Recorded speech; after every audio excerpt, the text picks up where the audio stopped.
This is the stuff dreams are made of. I'm writer-collector Ryan Condal. And I'm writer-collector Dave Mandel. And Happy New Year, Ryan. Happy 2023. Happy 2023 stuff that dreams are made of. Yeah. All new. Well, not really. Is this our fourth year of podcasting, right? I know. We podcasted in 2020, right? We've podcasted our way through the pandemic. That's our book title. Podcasting remote. Through the Pandemic. Still remote, never in person, and still the same number of viewers. So thank you. No. Zero growth. We're doing much better than when we started out, Dave. We're doing much better than when we were canceled the first time. That's very true. That's very true. We actually have grown a little bit. Yeah.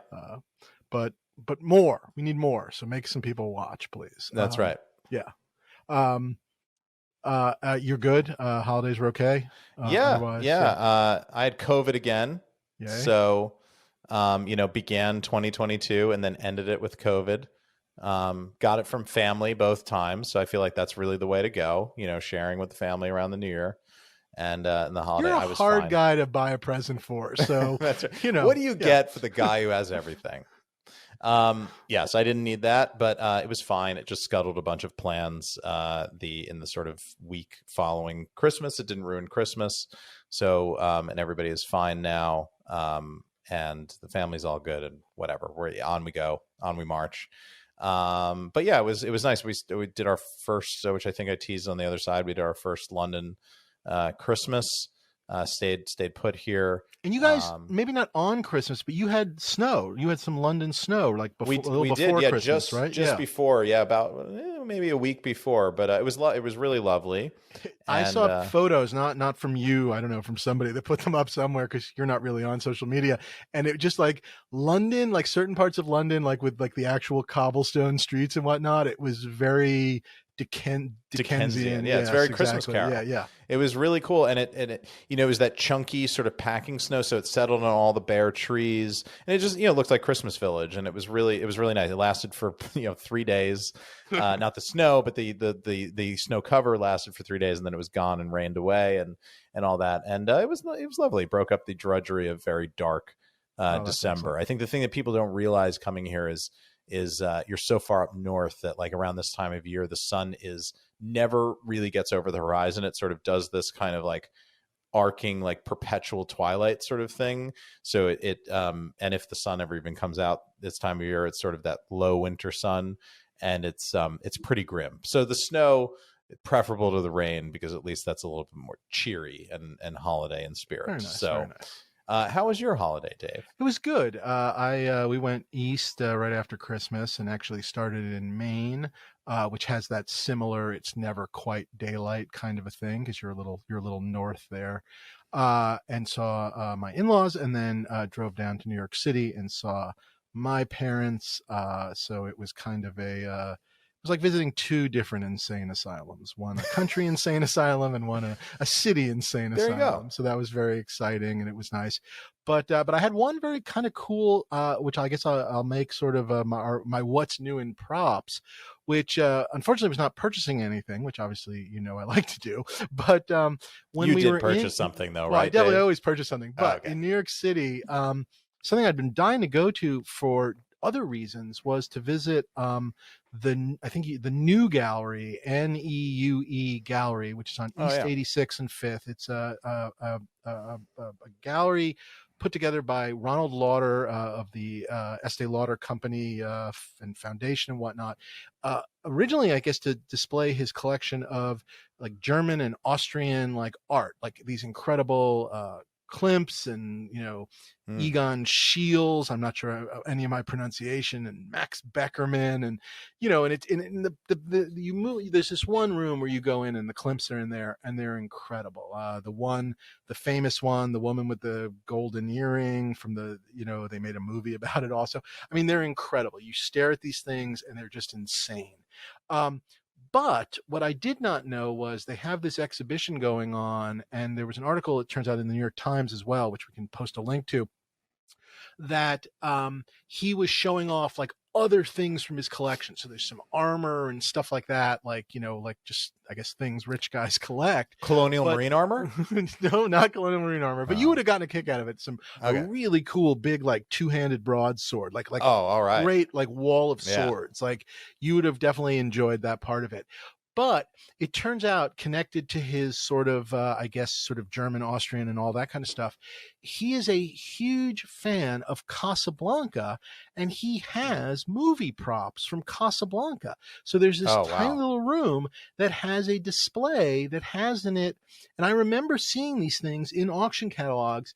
He's got like a table, chairs, and lamp from Rick's Cafe. Yeah, and then he's got the letters of transit and a couple of the the like the passports, which you never get, like, close-ups of in the movie. Yeah, but they exist. Like, you see close-ups, but obviously they're holding something in their hands, and he's got, I think it's like Ilsa and what's his name, the husband, Laszlo's, Victor Laszlo's. Like, he's got the passports, and then he's got like the letters of transit where their like names have been filled in, I can only assume, on the set. And it just, I don't know. There was something about obviously seeing this incredible art, and the art is incredible, and I would tell you to go there no matter what. But then to see like this, like, I don't know, a guy that I think of as like, a museum collector collecting movie props, I don't know, it made me feel very good about us and what we do. So I felt this was a good thing. It validated you, Dave? Yes, exactly. And Ronald Lauder, if you are listening, you have an invite to come. He definitely listens. Please, you're invited to come on this show and talk Casablanca prop collecting. That would be really, really fun. So give me a yell. I know you have my number. Estee fan myself, Dave, but we can have Mr. Lauder on. I will take it. That's really cool. That was really cool. That was my very kind of neat what's new in props. Is that a standing, like, it's always there, or is this a rotation thing? Or I believe the Casablanca may be part of a rotation where I think there's a standing gallery. And again, I've only been there the once, but my father had been previously, and he said some of it was definitely new. So I think this is sort of this sort of like he's showing highlights from the rest of his collection, which is currently there. And I don't know, but there's no sense of an end to it. So I think it's there. So if you're in New York City, do yourself a favor and go. It's just fantastic. And excellent. Order tickets online so that you're there. You get them. We waited a little bit, but nothing too terrible. But it was really cool. Like I said, it was a pleasant surprise too. So it was really neat. Oh, well done. Little culture. How about you? Anything new in props? We no exciting museum exhibits. We're as you can see, the Voltron of my new domicile is coming together. We have a new display case. It's right directly behind me, which is very exciting. Very nice. So I've sort of filled the room. There's a little room for some other things, which we will be. Yeah, I feel like you could do some things on the side or whatever. I think you've got some and on top, room. And as the room sort of closes in around me, I'm sure over the coming years you'll see it in time lapse. But what we've been working on most recently is kind of getting all of we're putting the finishing touches on, getting the last bits of furniture and everything that we need. But one of those things is getting all the framing done, because we had a bunch of things that just needed to frame, and we have, it's a big modern house, so there's very tall ceilings. So we have just lots of white walls that need art on them, which is delight to a mental patient like me. And one of the things that I've been working on finishing is the cinema room. So we have this like theater room that's a living room in the back of the house. We've sort of turned into the movie room, and a bunch of movie posters in there. So my Hildebrandt Star Wars poster, which is already framed, is up there. My Rear Window poster, one sheet, is waiting to go up on the wall, and then we have a bunch of other things in the framing. And things I've always wanted to frame but held in the flat file, like my Japanese Blade Runner poster, the sort of smaller sized one, and then kind of comparable, sort of odd size for a US poster, but the Conan Advance poster that has the Frazetta Conan the Adventurer on it. It says coming soon as a film from John Milius, and it just says Conan in the sort of the paperback, I forget the publisher, but the famous Frazetta paperbacks, that font, if you can picture that, the which is amazing that they font. even put a movie poster out that looked like that in any form, in any. I know, and it's him standing on the pile of skulls with the topless woman next. It's fantastic, and I've always loved it. Wanted to put it in a frame. It was like perfect chance to do it. And then for the more sort of cultured sensibility, we have a lovely My Fair Lady poster. We're big Audrey Hepburn fans. We wanted to represent her, and it turns out to be harder to track down a Roman holiday one sheet than one might think, which I searched for months. It's basically impossible as far as I can tell, and when it does come up, it's lots and lots of money. Wow, I guess that makes sense. Yeah, and it's from the 50s, and it's probably her. It's the thing that everybody wants because but I My Fair Lady is probably not my favorite of her films, but I really love that poster because I think the art is wonderful. It's not where I go for Audrey Hepburn, but it's a fine, great movie. I guess I go Breakfast at Tiffany's or Roman Holiday or Sabrina, I guess, but still, yes. Yeah, and and Sabrina too is another nice one. The posters aren't that great, for Sabrina. Yeah, it's funny if you want a great Sabrina poster, the better work is the re-release stuff when they won the Academy Awards. When they realized what they had with her. Yes, exactly. Exactly. So, but anyway, My Fair Lady, it's going into a frame, and excited to get all that stuff on the wall. Very exciting. Which and dare I say, speaking of movie posters, dun dun dun. Wow. Yeah. Look how we did that. Oh, we're getting so good here in the fourth year of the show. Well written, Dave. Yeah. Minus no writing. Yes. But we've got a very special, we thought we'd talk movie posters and movie poster collecting, and we've got a very special guest today. He's the head of movie poster auctions, I guess, for the US. Well, we'll get his title from him, but from Prop Store. For Prop Store. Friends are Prop Store. Yeah. But previously of Heritage Auction. And yes, for many Heritage years, is kind of the, now maybe Prop Store is taking over, but up to current, present years, sort of recent years, Heritage was the go-to if you want a movie poster, and the go-to auction house. He a name in sort of movie poster collecting. So we've got Gray Smith, now of Prop Store movie poster auctions, joining us today. Big welcome to Gray Smith from Prop Store's official movie poster collecting auctioning wing. And Gray, so what is your official title over there at Prop Store? Director of US Poster Auctions, because they have the British segment, which Mark Hoffman runs very well. Oh, right. So, that is it. Mm-hmm. So you'll have to kill him at some point in the future. Well, either that or, just overrun him, I think. But no. Yeah, the slow Mark's takeover. Mark's a great guy. He's a great guy. He knows what he's doing.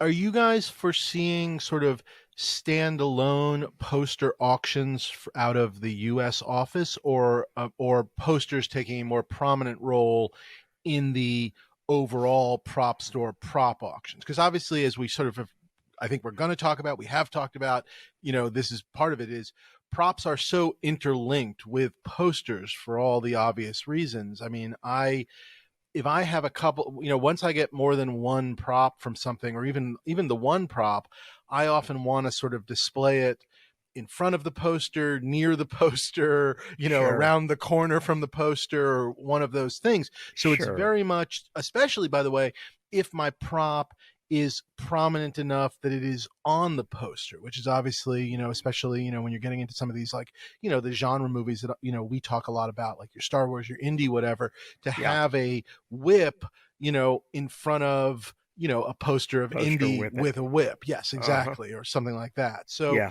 where are you guys seeing, what's the future for your sort of, poster auctions? Well, we're truly planning on holding standalone auctions. Gotcha. The plan now is to hold 2 auctions a year. First one this coming early May, and the next one in December. And so, I think only time will tell as to how it progresses. But we've never really talked about them being absorbed into the prop catalog. And again, if we did that, it might be a 30-pound catalog. So it'd be a 7-day auction. No, that certainly makes sense. And right now, it just feels like 7 days. It would be required to sing at that point. Yeah. 17 days of auction. The singing Right. would just get you through it all. Oh yeah. On the first day of auction.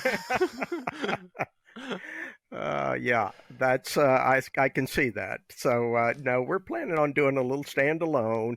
In fact, the plan is to do extended bidding auctions and not live auctions. Okay. And so in some instances makes it a little bit easier on the bidder.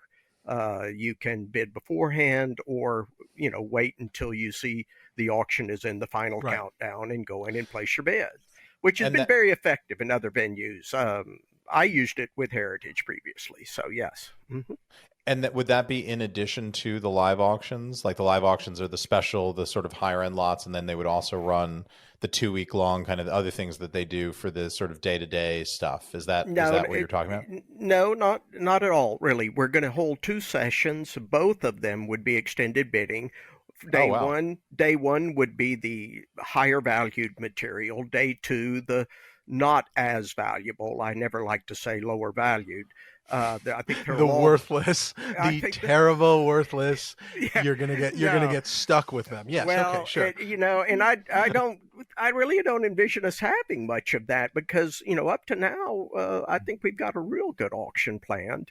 But that being said, nothing live is planned at this time with an auctioneer. So. I think that makes sense also in terms of overhead and whatnot, allows posters to shine a bit. It always made me laugh, like it sounds so silly, but it's, you kind of go through your stuff and you're like, oh, I've got these posters. I don't really need them anymore. But, they're all relatively from the last, I'll say 10, 20 years. And ultimately they're not particularly rare and they're not particularly anything. And you kind of go, hey, does anybody want these, whichever auction house it is or whatnot. And it's just sort of like, no, we don't. Yeah. Well, but that's funny, Dave, because, the market is really evolving pretty quickly. And of course, you've got something. But I'm not sure they're looking for like 11 dictator posters. Well, so, for instance, just for example, off the top of my head, or 37 Cat in the Hat posters, for example, or Ryan 48 Hercules posters. Well, okay, yeah. I also have the UK quad, Dave, of the Hercules. Oh, all right. I have 47 of those.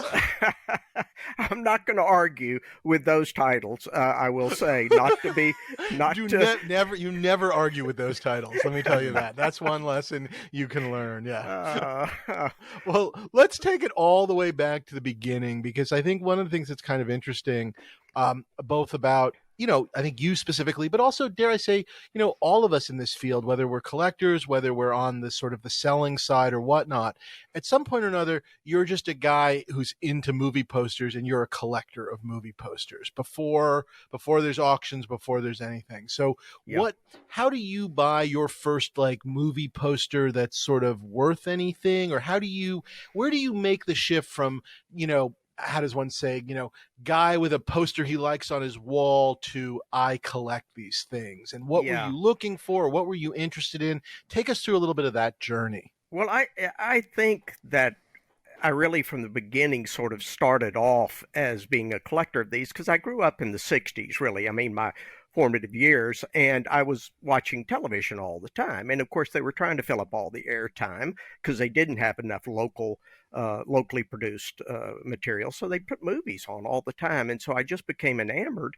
And I remember being 10, 11 years old, my grandmother taking me to a Nostalgia-Con, which they had in those days. And I, begged her to take me. She drove me 30 miles to a Nostalgia-Con, and I found people were selling tons of film, celluloid. It was everywhere. They were showing movies, but there were posters. And these were vintage posters. And my eyes, got as big as saucers. When you say vintage, what kind of a title? Like, are you talking like seeing like some film noir stuff, like old westerns? Like, what are you seeing that you remember? Well, there was 30s stuff. And I remember I convinced my grandmother to buy me about $20 worth of posters, which was a ton of money for a 10-year-old kid in those That was days. like 11,000 posters in those days, right? Well, no.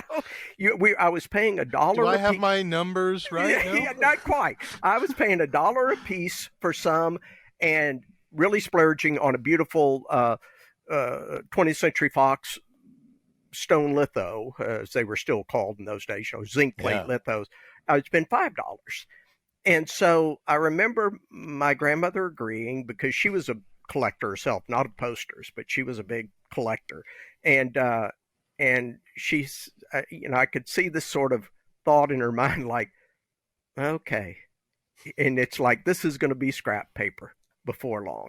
But I took those and hung them up all on my wall, tacked them up, and did all of that. And continued to, I did this whole story. I got, the mail order catalogs where you could choose titles. You didn't know what they looked like and buy them. And, continued. Because at that point, there's, obviously, if you knew the movie, you might know the poster, but there isn't that sort of, you don't have the reference books. Obviously, you don't have the internet, but you don't have those, like just the poster books or even that kind of stuff. So you really are, you're picking titles, you're picking like, this sounds interesting, or I know this movie. I saw that on the Late Show. Really, from the title of the film, and to the point you're mentioning, there really weren't any reference books on posters until the late 70s. David Cherchetti and Steve Ribello book and Greg Edwards International Film Posters, those things didn't come out until the late 70s. So we were all, the only way you really got to know any posters was knowing other collectors and seeing them. And generally that was the case where you go, I got to get one of those. But it was tough.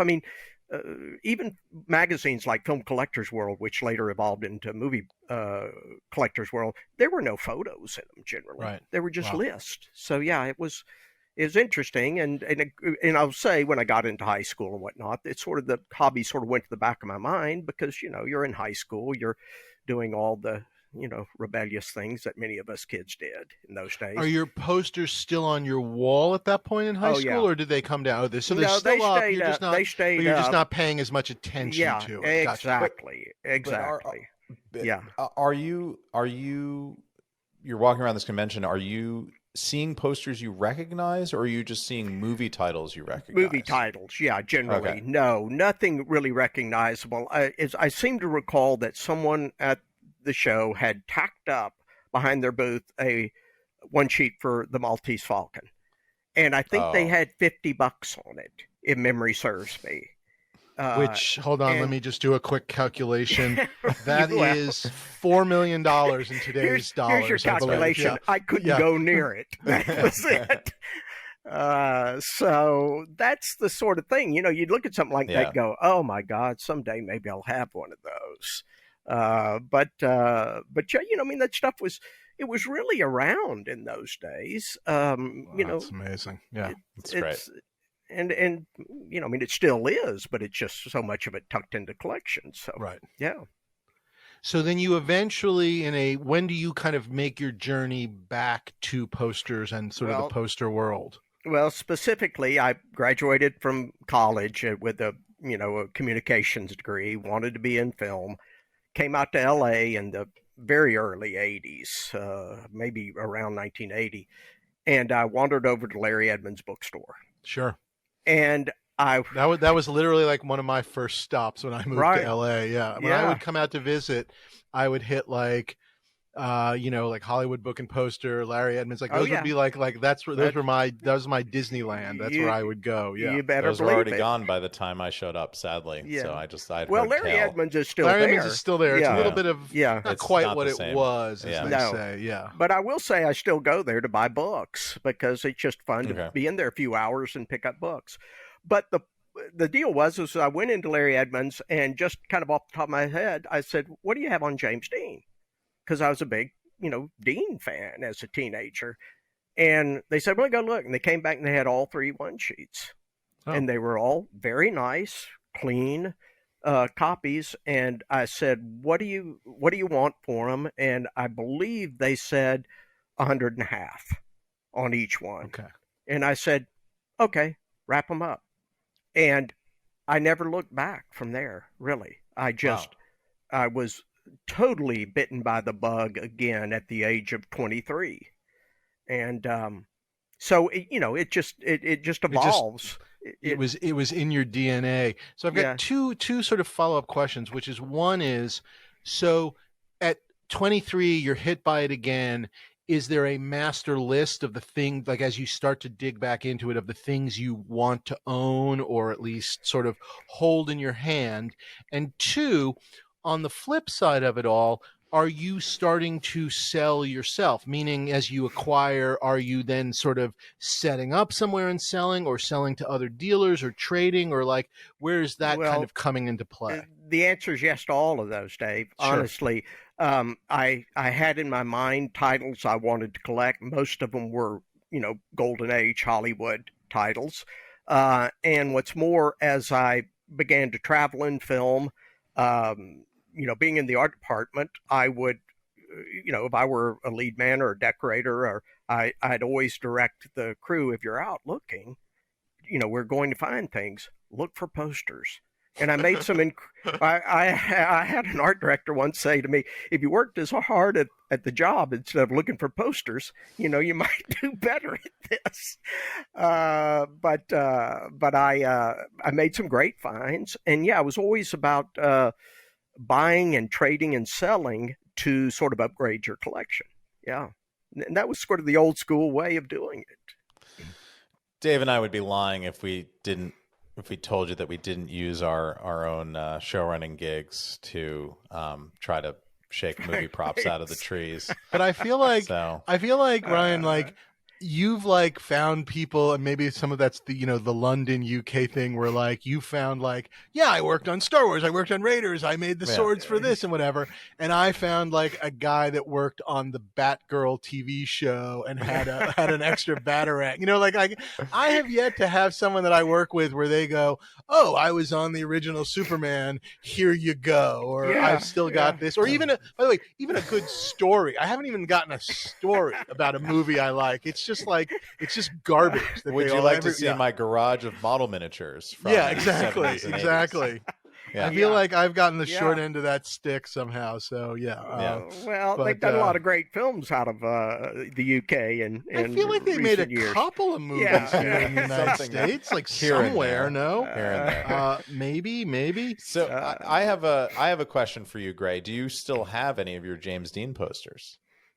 Do you still have I think those three? The only one I've kept, I just don't keep as much close. I have a bunch of posters, but I don't keep up with them as much anymore, just because they lay in flat piles and it's sort of out of sight, out of mind. But I will say that I did keep the Rebel, which was like a mint Rebel one sheet, because it was my favorite film of his, and it's really considered the more valuable, best poster of his. So that I did keep, and I always love finding another copy of those because they sell well. Sure. Yeah. Do you have personally, I'm going to separate from auction world for a minute. Mm-hmm. Do you have, whether it's in your collection or just ones you've bumped into, just favorite posters, just honest to God favorite posters, regardless of value? Like, you could tell me, some terrible B movie, but you love it. But do you have a couple that are your favorite? Because obviously we're staring, for those people watching on YouTube, there's two incredible posters behind you. One over this shoulder was one of my first sort of holy grails in the early 80s, because I, was a kid watching John Wayne films, I wanted some of his posters, and I fell in with other collectors of his stuff, and realized that some were a lot better than others. And and so this one, where I saw an image of it once, I just thought, I've got to have that. So I eventually, there were two magazines in the day, the Big Reel and the MCW, Movie Collectors World, and they would run ads for posters in them. And so always I'd get them FedExed in, whether I was on a set somewhere in the country or wherever, and you'd go through them as soon as they got there. Had, for those that are not watching, it's a gorgeous poster for a movie called Oregon Trail that I will admit I'm not familiar with. It's a lost film. It's an early one, right? That's an early John Wayne. That's pre 36. Yeah, I was going to say Stagecoach. Pre-Stagecoach. That's what it looked like to me. Pre John Ford is what I was going to say. And was that so you had seen one and the title was in your head, you knew it Yeah. existed, and now Yeah. you're getting those sort of the movie poster magazines like FedEx to you, scouring them, just waiting for the day that the words For Oregon that, Trail for that pops one up. Yeah. or another would Sure. another title I wanted, and so many. Again, Dave, I didn't know what they looked like. Right. And I'd you go had through seen, the but list. this one you had seen. Someone had had Yes, an Oregon that's Trail. right. So That's you at right. least knew this one. You knew That's this one. exactly Gotcha. right. And the point of the magazines was I found a poster, and I bought it from a guy very inexpensively, and I got a call from another dealer 2 weeks later. And he said, "Hey, I understand you bought this poster," because he called and the guy told him. Now, I sold it to this guy named Gray Smith. He said, "I understand you bought this poster." And I said, "Yeah." And he said, "I want it." And I said, "Well, okay, well, how bad do you want it?" And he said, "Well, what do you want in return?" And I said, "Oregon Trail one sheet. I want a really clean Oregon Trail one sheet." It took him 2.5 or 3 years to find one, I believe. Oh, wow. But he called me one day. He said, "I've got it." And I said, "Okay, send it to me." So we did the trade, and I was happy for him to have the other poster, because it wasn't, up my, well, I say in those days it really wasn't up my collecting alley, but I'm really of such an eclectic collector that I loved stuff from all genres. So yeah. I love just that the two behind you. The other one is Flash Gordon, Trip to Mars. Is that from the serials, or is that a stand? Yeah, from you the can serials? see where it says 15 15, exciting right, is that part- episodes. Yeah. I that's love. I was just gonna say, I love that the two behind you are not. What's the word I'm looking for? It's not Basic. I was going to say, Ryan, it's not like us. It's not like a Star Wars and a radio. You know what I mean? It's not, and it's Here's not my even Star Wars poster Yeah. and my other Star Wars poster. and my Conan poster. Yeah, I love that that these are, and the John Wayne in particular is wonderfully eclectic. So I love like the little sense of your taste there. Yeah. Well, the John Wayne looks it, but is that a stone litho? Is that still in that kind of printing style? And I'll say, Ryan, that's one of the rare examples where Republic did a stone litho. They came because about they were cheaper at Republic, right? They didn't want to spend the money. Yeah. Well, that's part of it. But in the early, pre-1935, a lot of stuff was done in stone lithography, because it was just sort of, it was done by the lithographers. It was a known HC Minor, etc. It was a known thing. Not until the mid-30s did they really break out into offset. But Republic came along at that time, and so their posters were generally offset. Not that they weren't pretty, but there were just a few in those early days they did in stone litho, and I think which is what makes that one so incredibly beautiful. Yeah. So the changeover did happen in the 30s? Yeah. Okay. Can you just for people listening that don't know movie posters, can you just quickly explain stone lithograph printing versus offset printing, which is kind of what that's sort of Everything what printing is today, right? To some degree, yes. Yeah. I mean, it's a dot pattern printing, where in the early day, of course, stone lithography was really what caused the explosion of posters back in the 19th century, when they learned how to use French limestone blocks and paint with grease and leave the rest of the block alone, and then they used inks that clung to the grease, and they would build 3 or 4, sometimes more, color separations, and they'd have to be printed very meticulously, and it was a much more expensive process. And when, of course, offset, people will say in the history of printing, offset did come along in the 20s, probably late 20s, but its prevalence didn't really grow until the 30s. So you'll find studios in the early 30s who'd have one stone poster, one offset poster, and one rotogravure poster. So they would do all 3 styles. And what is rotogravure? Yeah, that is that's one I don't know. It's a photographic process, and that process had been around since the late 19th century, where they could produce photo-like posters, usually duotone. And a lot of collectors, don't seem to like them, because they think, well, they're just not as pretty, they're not as colorful. But what they did was, instead of using the colors, they would do these incredible designs, these Art Deco designs and whatnot. Oh, interesting. On those roto posters. So yeah, they're really, really fun. So and the stone litho process sounds to me like a early kind of proto process for modern screen printing, which which is used as a you do the different color separations. Sometimes it's a 4-color, sometimes it's a 10-color, but it's that same thing where you use a screen and certain inks on that color, and then you kind of build the image in layers of color. I think you're right. I think it's a precursor to that, and I'll also say that in the 30s, the studios were producing 40 by 60s and 30 by 40s using a union out of Hollywood that did just the same thing, silk screens that were fabulous. And those things are super hard to find because they just didn't survive. Oh, wow. Okay. Oh, okay. Interesting.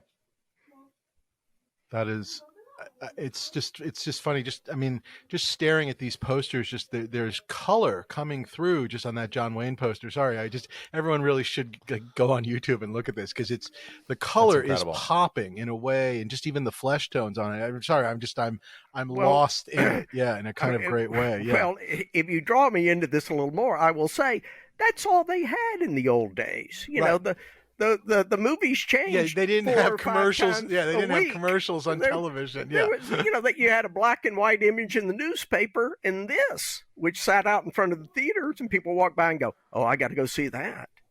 So it was really, that was it. Well, I definitely would have gone to see the Oregon Trail. I think based on this. It's a lost film. Did I tell you it's a lost film? It's Wayne's. It's his only lost film. Yeah. Oh, wow. Okay. So just gone. Oh, that's very sad. Yeah. And we'll get the Academy Museum on that. Sorry. Yeah. In terms of preservation, and we can get into this, later on down the road as we talk through all these things, because taking care of your collection as with any collection is a big part of it, particularly with movie posters, because you want to display them, you want to hang them up, you want to put them under glass, and then that exposes them to elements. But in terms of just generally in terms of preservation, are you more worried about this stone litho stuff versus the offset printed stuff? Is it about age? Or is it just simply about all posters are kind of printed things are taken care of the same way? Well, generally speaking, from that era, the printed things are taken care of the same way. I mean, the worst things for a poster, of course, are sunlight and water. And sunlight will fade them, and of course, water will disintegrate them. And so, a pretty common practice now is linen backing, and that's which I am not anyone who turns up their nose at it, because these posters were meant to be used and abused. And so when you find one that's fragile, to preserve it is a great thing. And, I hear all kinds of, arguments, like in 20 years, they'll have better ways to do it and this, that, and the other. Well, here we are now. We've got to stop the destruction of it. So I think it's a very good way. Neither of these behind me are linen backed, but I have many that are. So, do you rotate them on your wall, or do you keep these up, even though there does seem to be some light coming from the left? Yeah, well, and some of this is like my tabletop lamp over here and whatnot. Okay. I don't really let sunlight hit them much at all, and I do rotate them some which are so near and dear to my heart have been up for many years, but some I'll buy another poster and want to hang it, and so I'll pull something off the walls because I've only got so much room here, and of course my wife won't let me hang any more than those that are up. We're familiar with that. Yes. Yeah, I'm sure. That's why Gray is presently 30 feet underground in his secret movie poster bunker. Huge bunker. That's right. No, this is actually a 2-wall set I built, guys. Very nice. Art directed. I wanted to jump, since you mentioned 2-wall sets. I just have to ask, so your career, because of course we did look you up, and among other things, you worked on JFK with Oliver Stone, which is just, that seems like that must have been like taking 10 years of your life off. Like, I've never seen so many sets and things. No, I think you undervalue that. It was about 15 years. Okay, and That's what I wanted to hear. You know, and I will say I'm proud of the film, but it was probably the toughest thing I did in my entire career. It's a gorgeous, just layered movie of stuff. I mean, just, you know, not just the film stocks and whatnot, but the sets and the detail and whatnot. Which brings us to the main question. Did you keep anything from the making of JFK? Well, you know, I did. Because this is a prop show. Yeah, I know. Screw your posters. Did you keep anything from JFK? Let's get into it. Yeah, I did. And the thing of it, pull the mask off this ruse. Yeah. The thing is that I have, through the years, sort of sold and given away a number of things. I do still have some things, and you know, maybe we can talk about it off air. I will trade you 73 Cat in the Hat posters for whatever you are willing to give. Okay, you've got my attention now. You've got my attention. All of them unsigned. I can throw in some Hercules posters of any size, shape, language, orientation. Only that you the want. Quads, Ryan. That's all I want. Okay. Yes. If you want the tie Rampage poster, I can provide it. Oh, wonderful, wonderful! How enticing! Yeah. I have a question about JFK that's Sure. more of a just intellectual curiosity, because this would be one of the names on my bucket list of people that I would like to be screamed at some point in my career. Were you ever personally screamed at by Oliver Stone? Well, who wasn't? I was about to say, there's no way the answer is no. Who wasn't? I mean, if you're quiet, you can still hear it. You can. That's a major life accomplishment. This is big. People, I've been often asked, how is Oliver to work with? And I always say, he's very talented. He's very talented. Good. So very good. That's the proper answer. That's really, really funny. Back to posters. Now we will segue back to posters. And I do want to get into a little bit of like how to collect, and we will get there. But I was just curious, in all of your own personal collecting and just the years of also being involved with auction houses and whatnot, for you, again, personally, is there a white whale? Is there a poster you've been dying to have for yourself that you've just never, either it's still unfound, like you're still searching, it's never shown, or it just kind of keeps slipping through your grasp, or it's just so out of realm price wise? Like, is there the one that haunts you? Do you know what I mean? Well, yeah, I mean, I can answer that, but there's not, I don't think there's any one in particular that I haven't had, and I don't, you know, I want to be humble about this, that I haven't had an opportunity to acquire through auction. It's just that, price is always a factor. Right, sure. And as they've gotten more expensive, certainly there are some that I, was quite disappointed I couldn't get a hold of. But I have to say, after so many years of this, Dave, it's, I feel comfortable when I lose a poster to go, okay. I tell people this all the time because I get collectors who will contact me and go, oh, I bid to my last dollar and I couldn't get something. And, it's probably not the thing to say, but I say it often. There's always another poster. There's always another one. And you can't cry about what you didn't get because next season there'll be another one you want just as badly. So just carry on and keep collecting. Well, and that's a great answer. And I think with movie post, I mean, that's the fun, the sort of, I consider myself a movie poster collector, though it is not my main collection. I do collect them. I like to acquire them, hang them up and things like that. And I've bought some, fairly, I would call them expensive movie posters. I don't know anything in the range of like Universal Horror from the 30s or anything quite like that, the really crazy ones. But I do consider myself a collector, and I think the fun of this collection versus what Dave and I kind of focus most of our collecting energy on is, even if that thing slips through your grasp, there will be another one because they were made in multiples. So no matter how rare it is, even likely that Dracula poster, even if you're really after it, maybe not that exact one,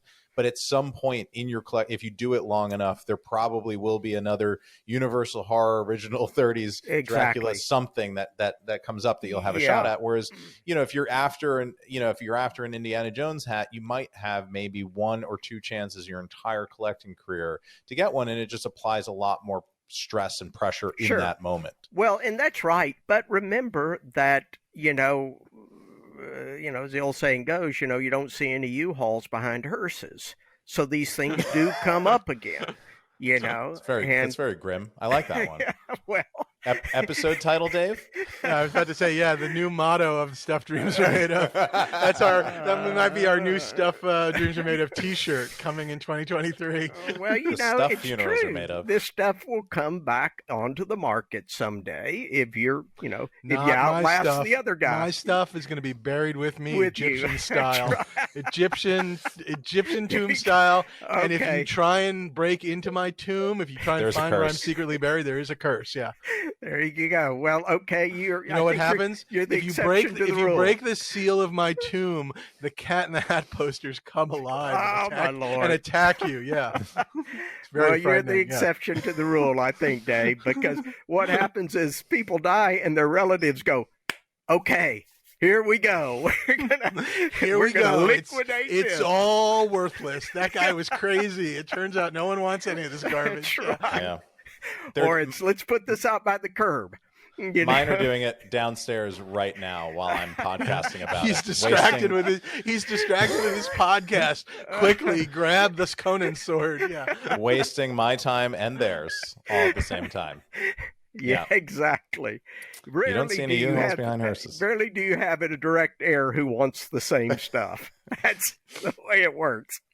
Correct. I did hear my 5-year-old tell my brother, my family is in visiting. I told my 5-year-old told my brother the other day that all Daddy really wants is more movie props. That's what she told him. I don't know what the question or the segue into that was. That was the little snippet that I caught coming down the hallway. Yeah. So at least she knows Daddy. Oh, what can I get him for his birthday? That's right. That was the answer. That's right. So it's sort of a kind of cousin question to Dave's white whale question. I would ask is as an auctioneer, as somebody that does this professionally, to you, what's your favorite thing that kind of passed through your hands in the in your history as a purveyor of movie posters? Yeah, well, a number of kind of high dollar things have come through my hands that have been just really totally exciting. But collections that were sort of unknown before being contacted. A gentleman contacted me out of Southern California. Well, maybe it was Northern California, who said that his grandfather had collected Lon Chaney. It was a phone call. And I said, which one? Senior or junior? And he said, well, senior, the older one. And I said, yeah. And I said, well, what do you have? Any titles you can tell me about? And he goes, I can't really remember because my grandmother left them to me 35 years ago. And I'm going to take photos.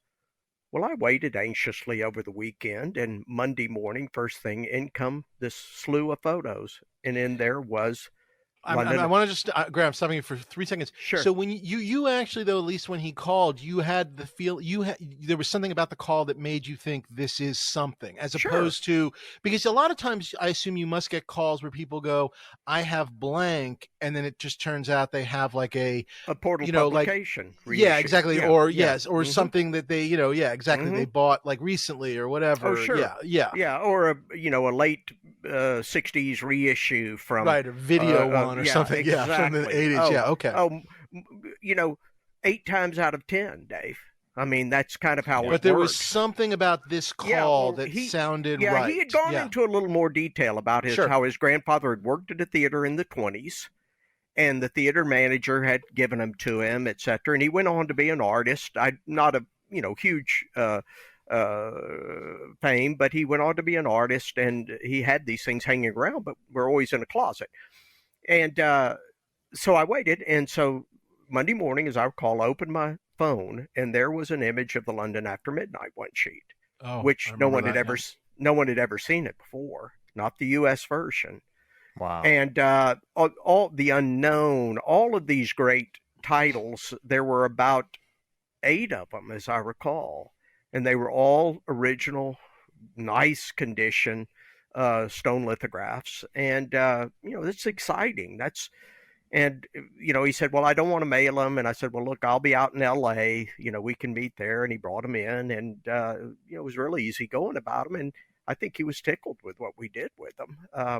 But yeah, things like that. Sometimes those collections or just single pieces that, because of the fact we had such, sort of wide exposure by what we had sold in that venue, a lot of people reached out to me and thought, well, I don't know if this is worth anything. And it was just dramatically or thrillingly interesting. Yeah. Are you more excited as, if you will, the auctioneer and the opportunity to sell it, or does the collector in you in those cases kind of kick in and sort of like, oh man, if this was 30 years ago, and I,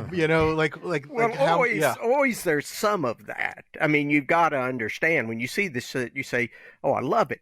But for me now, as even in the last 20 years, it was all about, this is going to be great in an auction. Sure, of course. This is going to really help, build this venue. That was always the goal. I mean, there were opportunities where I was offered stuff privately, and I just thought, I'm building an auction. I don't want to diminish the venue. So you just do what you have to do to try and grow the business. I think for the business, so. yeah. Mm-hmm. So let's. Go ahead, Ron. Yeah, just in follow on, just one question. We can move on to Sure. to other things. But so London After Midnight, great example of a poster that, in theory, you were the first eyes of the collecting community to lay on that thing, right? Since in the time. 70 years, 80 years, great. I guess.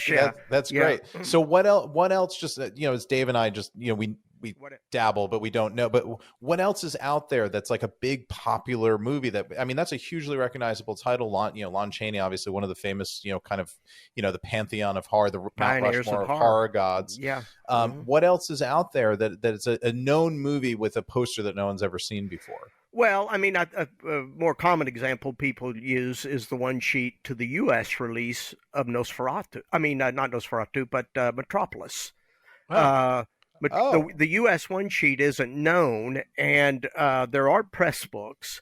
I think there are a couple of styles, and one of them shows the robot full front and center, and that would be just a huge. And that's just never shown. All Metropolis posters are foreign posters, basically. They're European. Well, there are U.S. posters. They're half, maybe one or two half sheets. There's a couple of inserts. The half sheet, I think, is better than the insert. The insert's nice, but it doesn't really tell you anything about the film. And that, the image of the robot is kind of what, sort of makes that film. Yeah, that's the money. It's the iconic thing. And so that's an example. I in my misstep there of saying Nosferatu, well, Nosferatu, my understanding, wasn't released in the U.S. because Bram Stoker's widow sued the makers, and so they had to pull and burn all the prints, supposedly. Some escaped. But there are foreign releases, German, theoretically, from that film, and that would be a huge find, find. Again, we're sort of all over, but welcome to Stuff Dreams Are Made Of. So am I.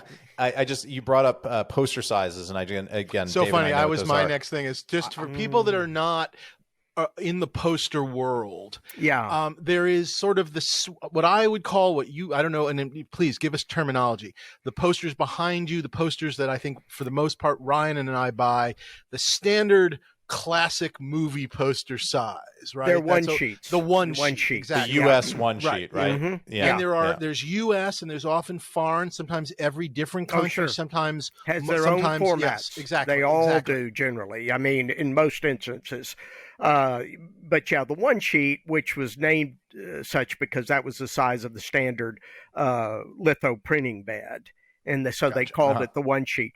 And then they developed bigger formats, pretty quickly in this early silent era. There's three sheets, 6 sheets, and then occasionally there are some like both odd numbers where I feel like, well, they definitely get huge, but I also feel like sometimes there are occasionally these weird movies where it'll be like a 7 sheet, like where they've where they've added like 1 or 2 to the 6, which is very confusing. And that's pretty rare, Dave. 8 sheets were generally known to be circus posters, magic posters, that sort of thing. 24 sheets, of course, are billboards, right? And not nearly as many of those have survived, but they are harder to sell in most instances because who has a place to hang one? Honey, I bought a movie poster. Well, let me finish. It's a 24 sheet. We're going to have to cover up that door so that you can't use the door to the living room anymore. Before she finishes saying, we're divorced, you're like, but wait. Let me tell you. She never gets to say it because she's entombed in a 24 sheet. Right. Well, in the smaller formats I was talking about, of course, the smallest formats were things like lobby cards, 11 by 14, horizontal format, which are great. But some of the lobby cards from some of the foreign sizes are larger than that are much larger than our lobby cards, and sometimes almost, to my eyes, seem like posters. I mean, or at least they can be, like Italian photobustas. Photobustas, yes, exactly. They're larger generally.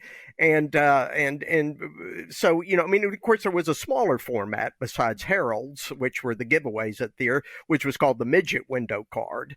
And to be politically correct, it's the mini window card.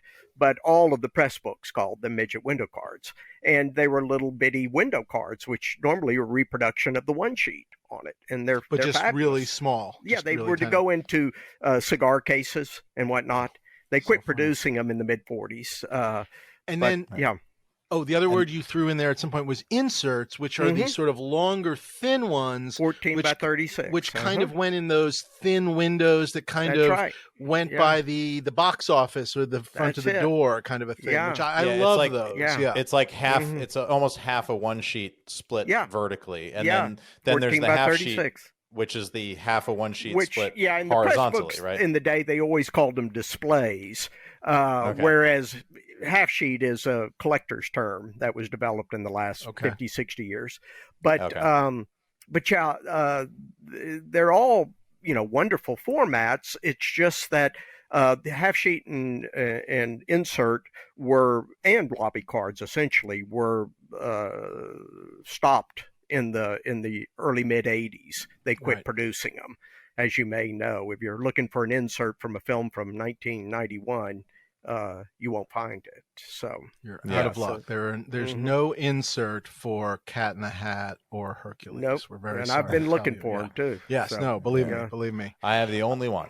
Ryan, do you have any 6 sheets? Do you have any big posters in your collection? No, I really toyed with the idea because in my LA house, we had this giant sort of useless space in the back of our LA house. It was this big atrium. They had built an addition on the house at some point, and it was one of those LA ranch houses that they built an upstairs on. But they only built it was like they wanted an addition, but they didn't really have the money to build the addition, so they built an addition over half of the house, and it ended up that you needed a stairway and an upstairs to get up there, but they didn't enclose the rest of the house. So we ended up with this really crazy kind of like sunroom atrium that most people walk in there and say, well, this is great. It's 17 foot of useless ceiling.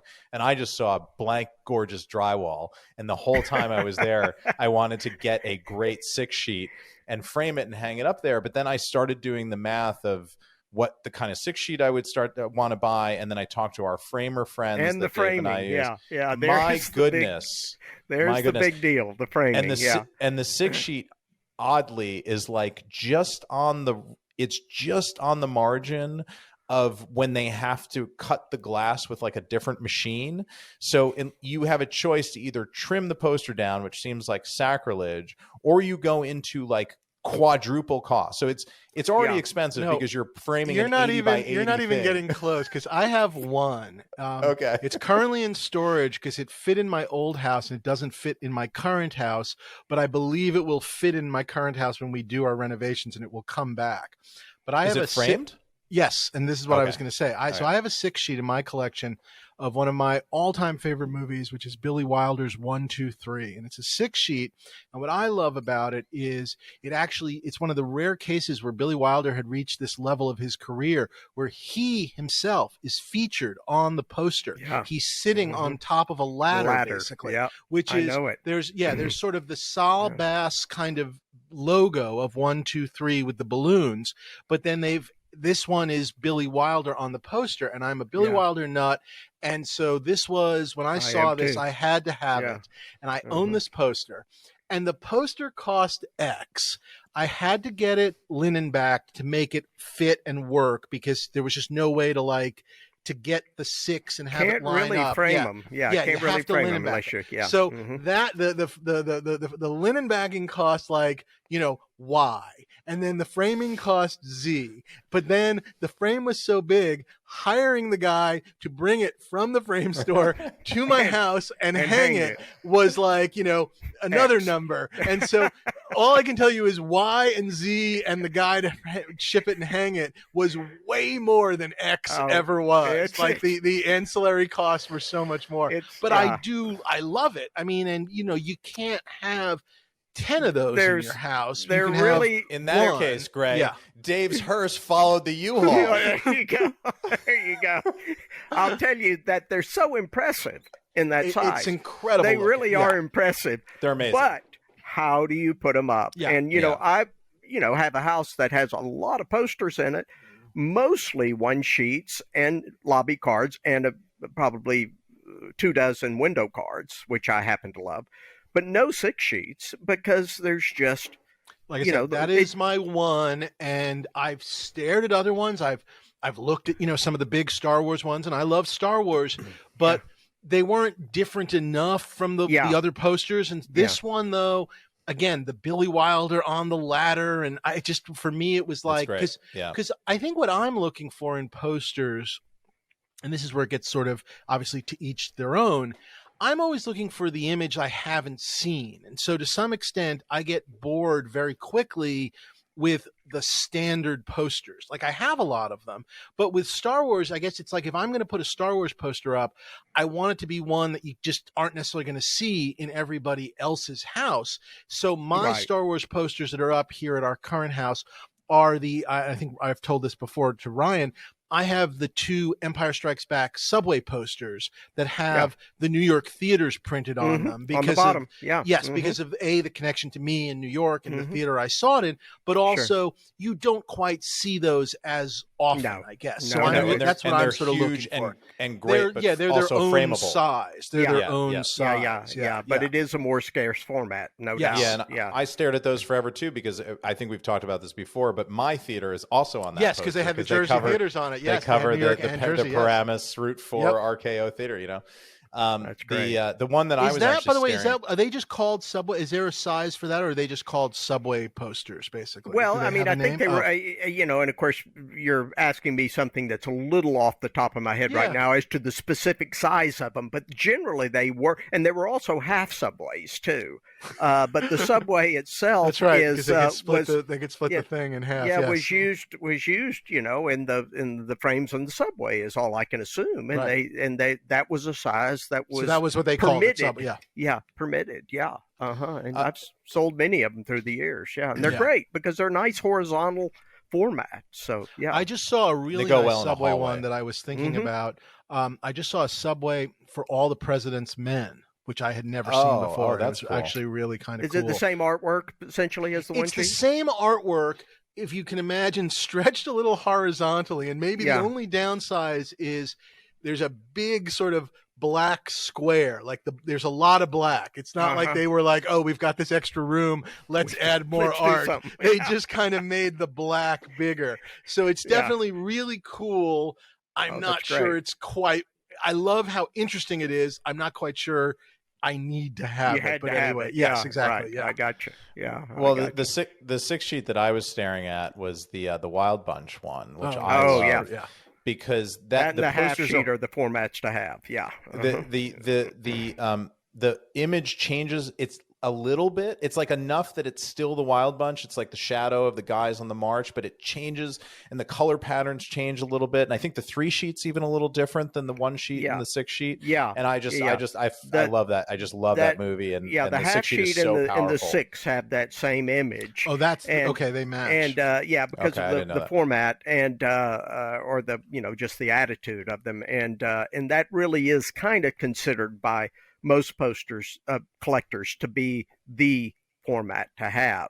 Though it's big, it's great. It's really a great image, and I couldn't agree with you more. It's the best. You should have bought it. You should have bought it. I know. It'll come up again, Ryan. Yeah, it'll come up. Okay, good. You'll still be able to die with it, Ryan. Good news. Good. Good news. Very good. Very good. All righty. Well, now it's time for the prop store ad. Not that this entire episode isn't sort of a ad for prop store's poster department. So I don't know. Here's the ad within the ad. I don't know. What do you call the ad within the ad, Ryan? Does it have a name? I don't know. I'm just doing what they tell me to do at this point. This is the sellout. We have one within sponsor, the sellout. Dave. Let's just try to keep them happy. All right. Well, here we are. This is consign your posters to Julian's. Oh no, wait, I see. It's to Prop Store. Yes.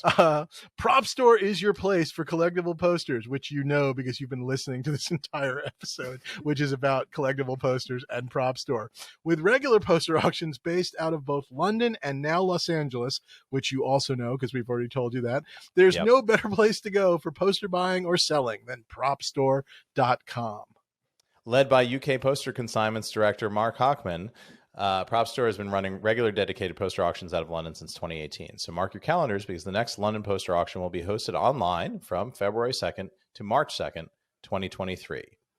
With the recent addition of Gray Smith as U.S. Poster Consignment Director, who we've been talking to for the last hour, Prop Store will also be hosting regular Los Angeles-based poster auctions throughout the year, which we've already told you. The inaugural Los Angeles dedicated poster auction will take place May 2023. We haven't told you that yet. This auction will be Prop Store's largest poster auction to date, with a full printed catalog accompanying the sale. For this sale, Prop Store is looking for your movie, travel, event, war, advertising, and alternative art posters, along with original poster artwork valued over $500. And I will also throw in, even though they have not asked me to do this, I'm looking for cool old advertising posters for old like stand-up performances. Like, so send those to Prop Store or send those to me. And also there's a really cool monkey poster called Solomon the Missing Link. It's a British poster about a monkey that used to dress up in a tuxedo, and I'm looking for one of those as well. So send those to propstore.com and I will bid on those. Okay. Hey, this is a live ad read. Yeah, I know, but they can't stop me. That's the beauty of that's actually very true. Prop Store offers free appraisal and valuation services for those looking to sell with them, with cash advances available on a case-by-case basis.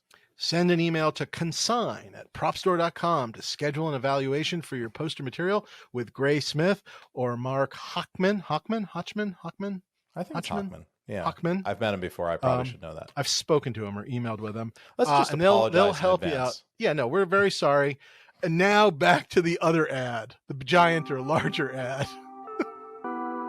And then, not to get very confusing, but obviously then we mentioned them a little bit, foreign posters, where all of a sudden you're getting all these other images that are sometimes wonderful. By the way, sometimes better than the American image, even on American posters that certain things. I couldn't agree more. Mm-hmm. Because I have enjoyed a lot of foreign, we were talking about Maltese Falcon, which we talk a lot about on this show. I like a lot of the foreign Maltese Falcons more than I like the classic one sheet of the American Maltese Falcon, because you start in that first Maltese Falcon poster, you kind of get the sense they weren't quite sure how to sell it, and so he was Mad Dog Earl on that poster. Yeah, exactly. He's a little whatever, and they're trying to make her look pretty. Yeah, exactly. So, and so it's the foreign posters where you're getting like, giant, black birds and whatnot that you want. And so that's right. Yeah. And where I was going to go with this was like, has it been a gradual thing that these foreign posters are sort of I guess, more accepting to the collecting community, or that they have, in certain cases, exceeded value? I mean, like, where does foreign posters put it, kind of fit in to collecting and collectors and the auction side of things from your perspective? Well, yeah, I will say that 35 years ago, 40 years ago especially, you couldn't give Italian posters away or French posters. I Just mean, nobody cared. No one really cared much because it was, I mean, yeah, certainly there were foreign collectors that I'm sure were after some of that material, but it was such a, American, how do I say this, centric hobby that people were looking really more for American posters and not so much great foreign titles. I think that's changed dramatically. And what's more, the Italians, which I think most of us have to agree were the great masters of cinema art, the Ballister, Martinotti, Capitani, all of those, they're just so superior to the U.S. paper. And especially as time went on, and this whole other subject, but as television came into play and whatnot in the 50s and 60s, the posters really they became pretty mundane. And the Italians were still producing these great, beautiful posters. And the value of foreign paper has exploded within the last 25 years in particular. I mean, $50,000, $100,000, this, that, and the other. And a lot of times, posters they want a Japanese B2 from the Seven Samurai, and they want an Italian two-foley for La Dolce Vita. You see what I'm saying? So they want the country of origin, but that still, when you see an American film done by an Italian poster artist, it's just like eye-popping often. I mentioned this at the beginning of the show, Gray, before you came on. I went and saw, over the holiday break, I went to I don't even know how you pronounce it, it's Ronald Lauder's NUE, N-U-N-E-U-E gallery. I've heard of it, yes. And he's got a display right now, and I was talking about the Casablanca props earlier in the show, but in the same room is this incredible collection of posters, which include not just the American posters, but all these different foreign posters for Casablanca and the Photo Buster, the large size. I mean, just beautiful, aren't they? Yeah. One more beautiful than the next. I mean, a classic American movie, obviously a wonderful movie with foreign, what's the word I'm looking for? Subject matter. But some of them, just the French poster, a couple of different Italian posters, just gorgeous posters for Casablanca. And in some cases, again, dare I say, maybe even nicer than the American poster itself, or at least some of the American posters. Well, and the American poster it's the typical Warner Brothers poster of that era, which was a duotone poster. And a lot of collectors have, sort of downplayed that for years. Oh, it's not pretty. I actually love it. I like a lot of those Warner Brothers posters from that period. It's great because it is what it is. Yeah. But these other posters are put it to shame. Yes, You're exactly from an artistic standpoint. I couldn't agree with you more, Dave. I mean, some of those foreign posters are just so lush, so beautiful. Just, I want to say almost over the top. They're so fabulous, and they're big format in most instances. Right. I mean, the French Grand and the Italian 4-foley and 2-foley, those are big posters. So. Yeah, they're bigger than a 1-sheet, but smaller than a 3-sheet. I don't know quite where they fit in there. But some, like the 2-foley would be. Yes, yeah, that's right. Yeah, and the French Grand. Yeah, so. Really gorgeous. A term you used, Gray, and I just wanted to burrow a little deeper on that because it kind of came up before when we were talking about Metropolis, but country of origin. Can you, I mean, obviously that's the country that the film was made in, but how does that factor into collectability? Well, it really just depends on what the poster looks like, honestly, but people do seem to appreciate country of origin posters more so than, I mean, a classic example is in the 1950s, a lot of, Fellini and Bergman and whatnot, the posters were the films were brought to the United States and they were distributed.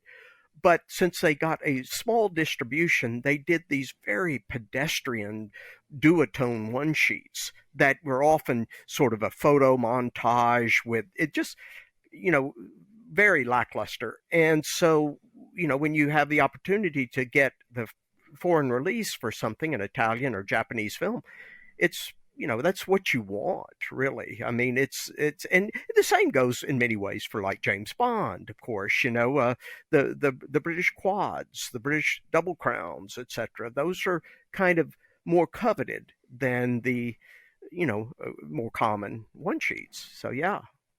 Did I answer your question? I don't know. Yeah, absolutely. Okay.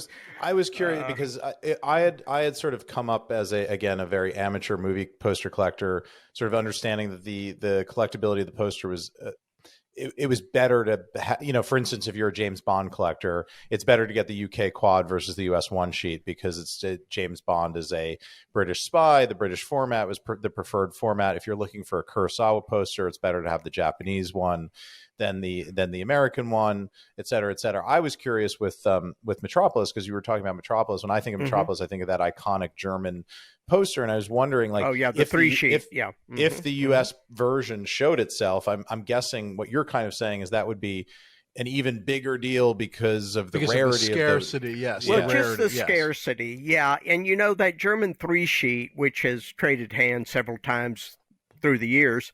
I think there are three copies of it known, maybe four. I actually think now maybe 4 copies are known of that. So, it's one of those images that's seen everywhere now, right. But no one's in modern times has seen the US one sheet. And from my understanding, having not seen the press book, nor have I ever sold it, there's in particular one sheet in there that's just dramatically fabulous. And I sold a Australian Daybill to Metropolis about 5 years ago or so, and I think it brought maybe $250,000 or something. Oh, wow. But it had that image of the robot with these rays coming out from her and this, really deco design. And I think that's what the one sheet looks like, if I'm not mistaken. So that's the one everyone's waiting for. That's the one, yeah. Mm-hmm. 2 other little things, and then we should wrap this up as in our attempts to be like an hour, which we never are. But number one is the big sort of change in these last couple of years in the poster world, from my perspective, has been sort of the rise of what I'll call sort of like the Mondo gallery, but it's not just Mondo. Obviously, alternative art. Yes, exactly. There are galleries in every city, I think, basically churning out. And it has turned a little bit into a churn where it's almost overwhelming. A lot of them. Too much. But, yes, way too much. But we are definitely seeing, especially on some of those earlier Mondo ones, because of the limited nature, we are seeing both, I don't know what the word is, a market having been created and, and new numbers and sometimes surprising numbers. I agree with you in that, and I think your assessment of the early Mondos is right on, because no one really knew what they were getting in those days, and those editions sold out pretty quickly, and they were smaller numbers, and so consequently those have really held up well. Right. And some of them are just generally a lot better visually, and those I think will continue to do well. The jury's still out on what it's going to be in the hobby. I have to say, I have an optimism that they'll continue to do well and may bring sort of new blood into the hobby. Well, it did seem like it brought some new blood in, just in terms of like, younger people. Yes. And by the way, sometimes with older movies where it's like, well, look, I'm never going to be able to afford X, but here's a Mondo poster that I can get at least for $100. And even if on the secondary market it's $200, it's still less than the $1,000 or whatever for blank. And the other side of it, Dave, the thing that I liked, because I was a big Mondo collector at some point. I actually ended up selling. I had a massive, embarrassingly large Mondo collection, because these things kind of take over your life without you realizing it, and you fill your flat file with it, and then you forget how many you have in there until your flat file is suddenly unclosable because of all your Mondo posters. I ended up selling them to buy my, regular vintage movie posters. I would start selling them to So in a way, you did upgrade. You took the journey, yes. Right, because they had appreciated in value so greatly over even the 5 years that I was doing it. I was in there early.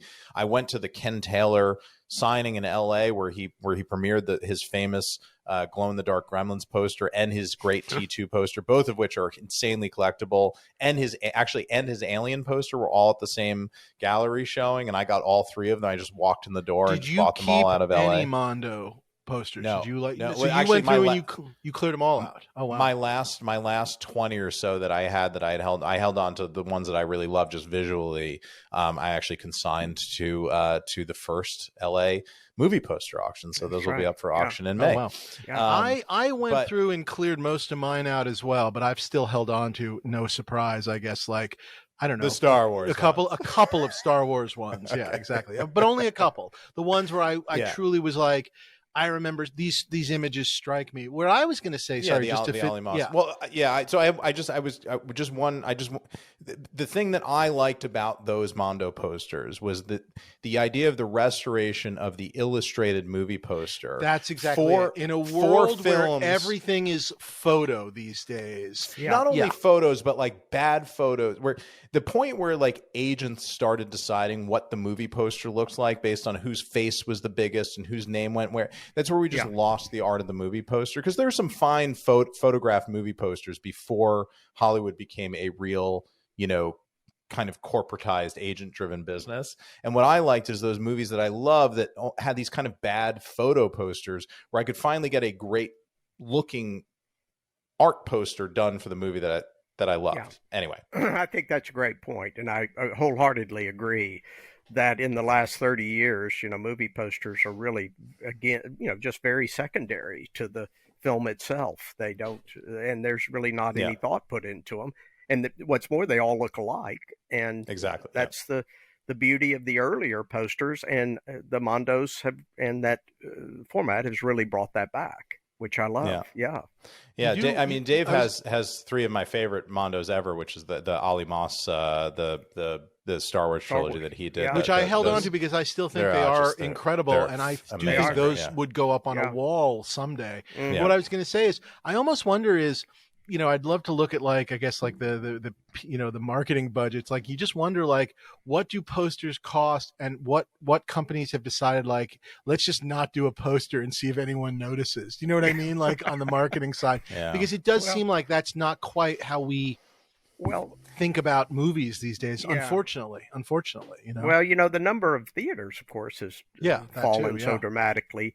And, my thought was, even 10 years ago, I thought, there won't be printing movie posters very much longer. They'll just have these LED screens up with a chip showing. Yeah, still from the trailer or whatever it is. Yeah. Mm-hmm. Yeah. And then I'm going to collect those. But anyway, so to sort of wrap it up, if there's a way of wrapping this up, but I feel like we could keep going forever. If somebody is new to the collecting world of movie posters, any sort of end advice for them, that if they're, let's say they're going to come and even if they're going to pop into like the next prop store auction, or even if they're just sort of poking around movie posters and thinking about I don't know, let's call it a first purchase, whatever. Mm-hmm. What do you like to say to sort of either young collectors, new collectors, whoever they might be? Any advice to end on? Well, I guess, and I know it sounds very trite, but I always have tried to tell people, collect what you love. Yep. Because, to collect to invest can be really not as fulfilling as you think. And if you collect what you love, you've had the pleasure of owning it. When you sell it in 10 or 20 or 30 years, then, if you're not making out like a bandit, you're still having loved what you bought. And I also believe that there's a lot of truth in, buy the best condition, the best, thing you can with the money you've got, because, quantity over quality never really works well. And so that's my sort of general advice to a young collector. So. That's great advice. I just want to know, how do I find a Sunset Boulevard one sheet? It's the one that I've always wanted. Yeah. And I've seen one come up in my entire sort of 15-year run of paying attention. And it's surprising because you would expect a movie from the 50s. It's not, it's not out a stone there. lithograph. It's it's out there. But how do I find one? Well, I will say, first of all, I probably sold, 12 or more copies through my years with Heritage. We did get them every couple of years, if memory serves me well. It will come up, Ryan, and we'll have one at the prop store auction. I can almost guarantee you in the next, 3 or 4 years. Well, they just do come up. They're beautiful. I one of my favorite films, and I've had the one sheets before in my own collection, but sold a number of them years ago. I did keep the half sheet, which is the same image on the horizontal format. Oh, great. And a lot of the reason I did that is I thought, well, I can frame that easier someday because I don't know if I'll put up the one sheet. And of course, space is, I'm at the point in my life and my collecting life where if I can't put it up, why do I have it? And so that's really this is a sea of T-shirts that we could be printing, as you said. The stuff comes out of your mouth, right? Like this, and we could be printing. We could be printing the shirts as we just ready Letraset T-shirt printing. Yeah. No, but that's really my thought. There's just no reason to buy more stuff to put in the drawer, and I have a lot of that. Dear Lord, come on, man! Another shirt. Okay.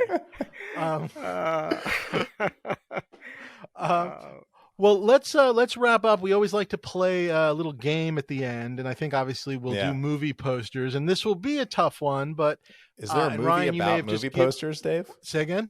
Is there a movie about movie posters? I was about to say what prop movie poster from a movie, so it's not an actual poster. We could do that, but I was going to honestly say if I could hand you any movie poster in the world, just like, here you go, that you don't have in your collection or you've had and you let it go a million years ago.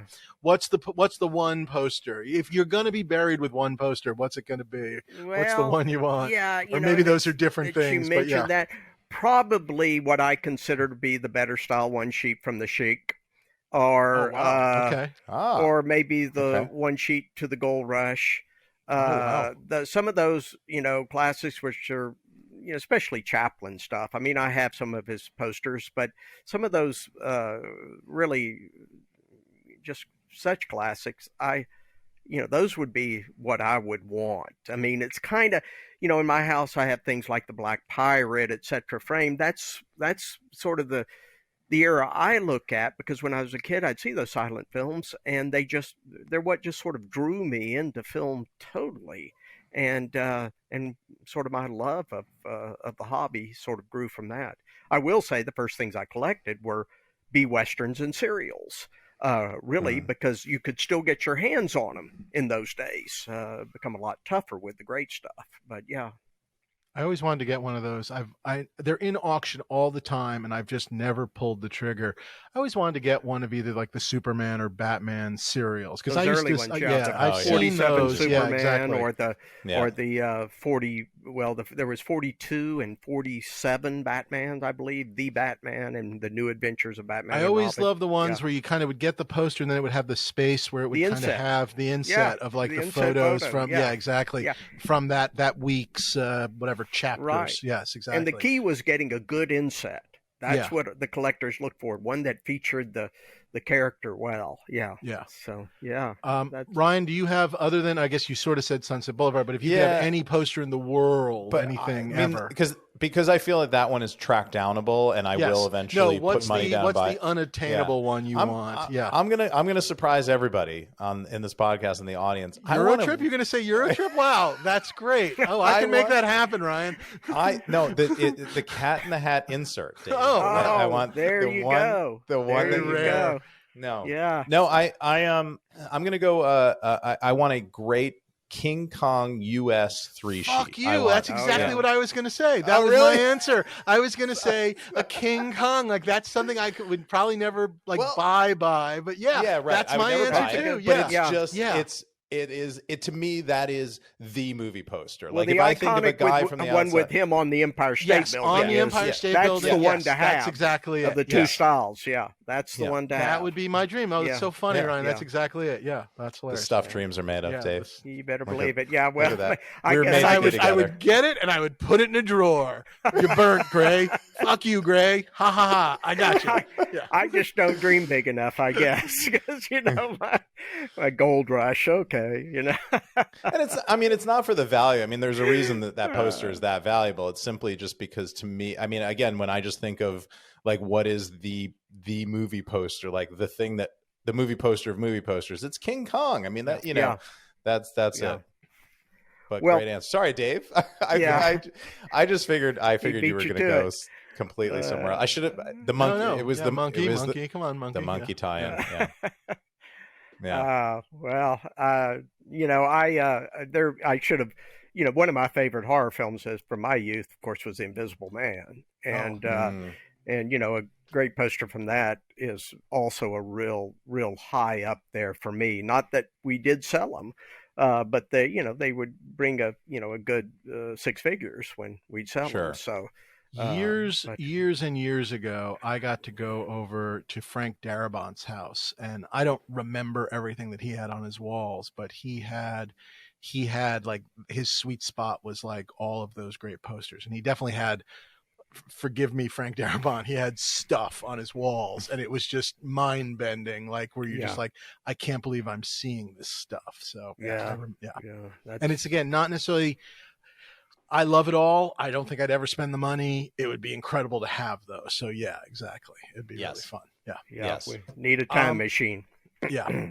Well, this was incredible. Thank you, Gray. Thank you so much. Well, you're welcome. I enjoyed it. Thanks so much. So we got the auctions coming up. Do we have a date on those auctions? I want to say TBD? May, something to the effect of May 18th and 19th. Okay. So you got some time. People have some time. Yeah, that's right. Great. The deadline for consignments is February 15th. And come to consign at propstore.com and email us. So yeah. There you go. Excellent. Fantastic. Great. Well, I'll be there bidding. I've consigned, so I have in theory I please have house money to consign play your with. Sunset Boulevard one sheet. You've got at least an exactly. opening bid right here. Don't make a liar out of me. We got to get that. Got That's 3 right. years to find one. And otherwise, please review us, rate us, subscribe to us. What else should we tell them to do? Follow us on social media at Yes. Props Podcast, and email us as always at dreamsaremadeofpodcast@gmail.com. And watch us on YouTube. You can see some of Gray's fantastic movie poster collection, and from some of our posters from our collection, so you get to see and them our as well. beautiful faces too. So and the that's- rare Eurotrip one sheet. It's just us talking and just shots of like Hercules, Eurotrip, and Cat in the Hat. It's What's just, the country just, of origin from Eurotrip, Dave? Is that's Prague. That's the world's Turns out movie. it's Prague. Okay. That movie belongs to the people of the earth. Very good. All right, we'll see you next time. Thank you, everyone. Thank you, Greg. you guys. All right, take care now. Bye-bye.